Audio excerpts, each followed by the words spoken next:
Tonight, a covert team infiltrates a heavily guarded Iranian naval base. Targeting a stealth warship Iran denies even exists. Their mission: disable it before it ever sets sail. But as they make their escape, an unexpected threat emerges from the darkness of the Gulf, turning a successful mission into a desperate fight for survival. The Corvette sits 40 meters from the pier face, the most dangerous ship Iran has never officially admitted exists.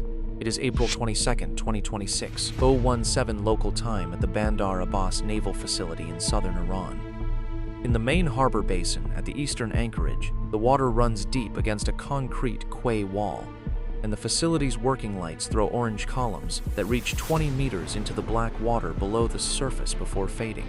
The prototype has been moored here for 11 days of satellite passes, 11 days of technical analysis. Air support is confirmed. The command needs a definitive go or no-go, and the decision is made. They proceed. Marine Sergeant Lucia Reyes leads Shadow Element into the harbor basin at 01. 6 Marine raiders in full combat swimmer configuration enter the water from a fiberglass fishing vessel that has been sitting on a legitimate mooring permit 800 meters west of the eastern anchorage for 4 days. The vessel's captain, a contractor unaware of his passengers' true occupation, cuts the running lights at Alpha 1 Fort on a prearranged signal and keeps his eyes on the horizon. The raiders slip over the side without a sound. The target vessel is unlike anything the Iranian Navy has fielded before. Its hull angles are severe, every external surface canted to deflect rather than return radar emissions. The superstructure geometry borrows principles from aircraft design rather than traditional naval architecture. There is no traditional sharp bow, instead a blunt faceted forward section that presents no clean return to any emission source probing from above. It is fitted with a vertical launch system amidships and a railgun prototype on the forward deck, a weapons system that, if it reaches operational status, would fundamentally alter the engagement geometry across the Gulf. This is precisely why it cannot reach operational status. Reyes leads the assault swimmers in a loose diamond formation, maintaining 3 meters between each operator and a depth of 4 meters. The harbor floor is visible below them as a pale sand bottom, strewn with mooring debris and old chains. The basin is calm, and the water temperature is 24 degrees Celsius, warm enough to extend dive duration without thermal suits, yet cold enough to keep the operators sharp. At 280 meters from the stealth hull, the first complication surfaces. A small, fast harbor patrol launch running a slow circuit of the eastern anchorage passes directly overhead. Its engine note rumbles heavily through the water, propeller cavitation audible as a churning pressure that Reyes feels in her chest before she hears it clearly. The patrol crew is running its lights. The launch passes 8 meters above the formation, close enough that its hull shadow crosses Reyes' field of view for 3 full seconds. She holds the diamond in place, all 6 operators motionless at 4 meters depth, watching a patrol boat pass between them and the surface. The launch continues east, its engine note receding. The mission package indicated 2 sentries at the Corvette's gangway position. There are now 4. A vehicle is now positioned perpendicular to the gangway, its headlights oriented toward the water, throwing a wide fan of light across the anchorage surface, directly above Reyes' approach corridor. The truck's roof-mounted, hand-operated searchlight is currently pointed east. The operator sweeps it slowly, working the surface in a methodical left-to-right arc. If the searchlight completes its arc and swings west, it will hit the water directly above the formation's current position. Reyes has 40 seconds before the arc completes. She quickly calculates the geometry. 40 seconds at their current approach speed covers 60 meters, not enough to clear the light cone's western reach before the sweep arrives. She signals the formation to descend to 6 meters, pushing toward the harbor floor where the ambient light from the surface dies before it reaches the sand. At 6 meters, the searchlight's reach is theoretical. It cannot resolve anything at this depth through the turbid harbor water. The formation holds the floor for 90 seconds. The light sweeps above them, its cone visible as a diffuse brightening of the water at 3 meters, nowhere close to reaching the team. It completes its arc, then swings back east. Reyes brings the formation back to 4 meters and pushes forward. The stealth hull's keel appears at the edge of visibility, a dark, angular shape emerging from the black water ahead. Its surface is coated in acoustic dampening material, giving it a matte finish distinct from any conventional naval hull. The prototype grows from a shape into a structure as the assault swimmers advance. Its keel geometry is now fully resolved, the propulsion housing's mounting bracket visible, the primary placement point exactly where the mission package said it would be. 60 meters, 50 meters. The basin tightens around them as the hull's mass displaces the ambient current. Then the patrol launch turns around. It comes back into the eastern anchorage from the west, not on its original circuit pattern, but on a new heading that puts it crossing the anchorage from pier face to open water, directly above the formation's position, between them and the Corvette's hull.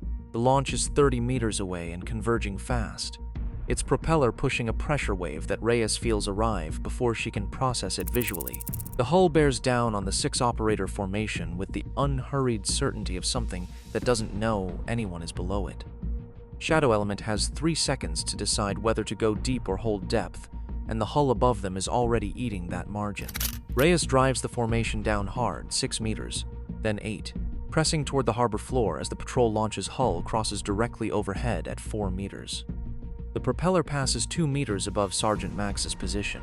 The pressure wave rolls through the formation, not violent but insistent, a physical push that shoves each operator sideways by half a meter before the turbulence disperses.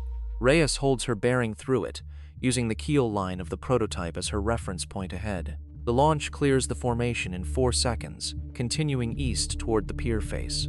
Nobody surfaced, nobody signaled.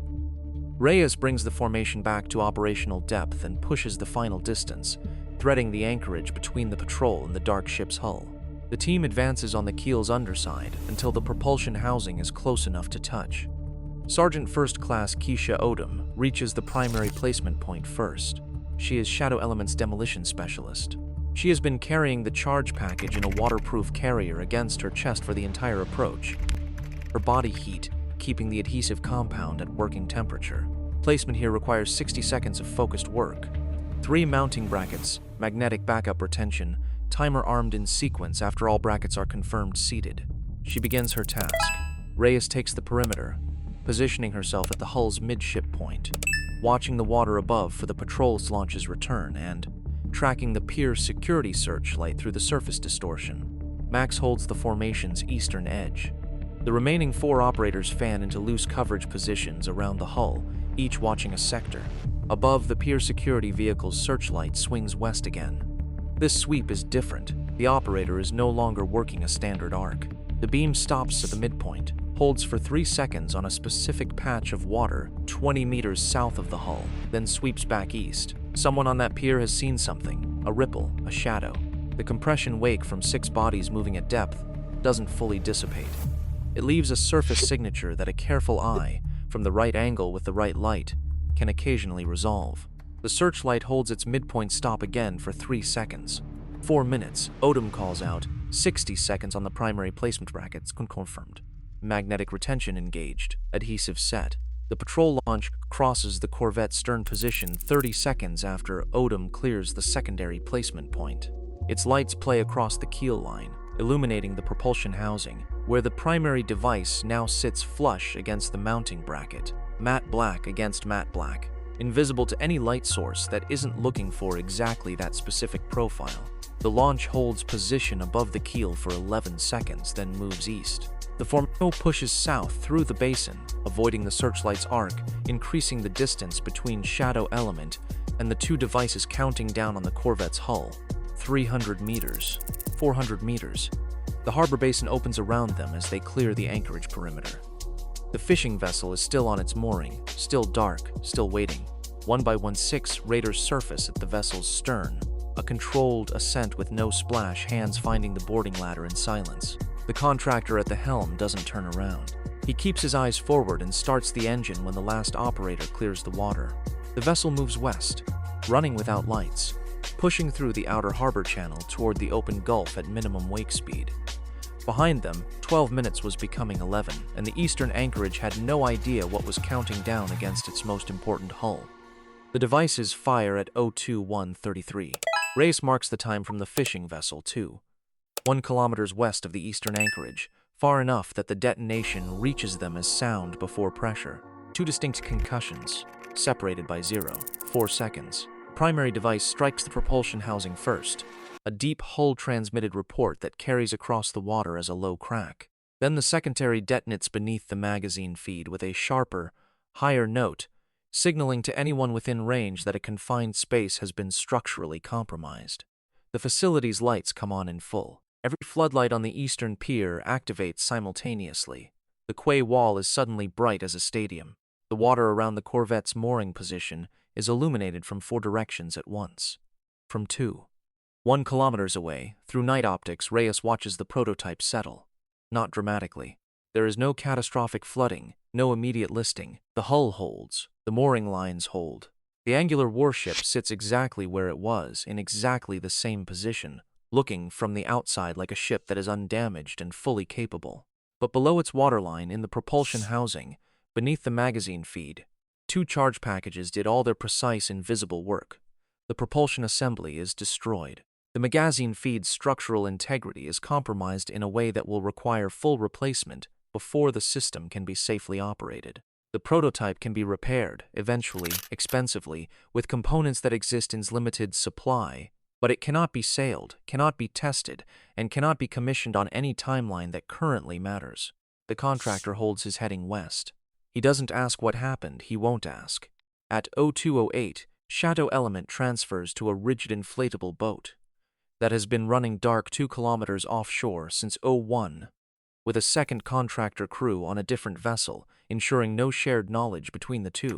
The fishing vessel continues west. The Arab turns south, pushing into the Gulf at speed, running for international waters, with the facility's new lights visible on the horizon behind them. CENTCOM logs mission success at 02 Forn. The classified distribution is brief, 5 words: target vessel disabled, shadow extracting. No further detail until the formal assessment is complete.